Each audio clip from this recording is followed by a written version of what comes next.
Vaikas kelia balsą, rėžia nemalonius dalykus, jūs kritikuoja, jaučiat, kad kabina ir jūs patys pradedat prarasti pusiausvyrą. Tai ką daryti, kaip išlaikyti tą emocinį neutralumą? Nepaisant to, kad aš pati esu psichologė, aš esu paauglės mama. Tai turiu galimybę kasdienoj išsibandyti viską, kas veikia. Noriu pasidalinti vienu tokiu, triuku, kaip aš pati apgaunu savo smegenis ir man tai padeda išlaikyti balansą. Tai pirmas dalykas, kurį aš pati savo pasakau, kad nepaisant to, kad visiškai tai būdas yra netinkamas, tonas netinkamas, žodžiai netinkami, bet vaikas man nori pasakyti labai svarbius dalykus apie save, kaip jisai jaučiasi.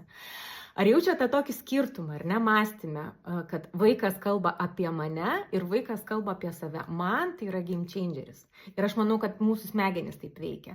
Jeigu mes savo sakom, kad čia yra informacija apie mus, mūsų smegenys iš karto ją analizuoja, vertina, žiūri, ar sutinka, ar tai tiesa ar netiesa. Jeigu netiesa, iš karto kyla emocija, pasipiktinimas, norisi gintis ir mes pastringam toj tokioj, o tu tą kalboj ir niekur neišvažiuojam. Bet jeigu savo pasakom, kad tokiu būdu gal netinkamų vaikas kalba apie save, mums tai iš karto padeda persijungti nuo savęs į vaiką ir mes pradedam jį girdėti.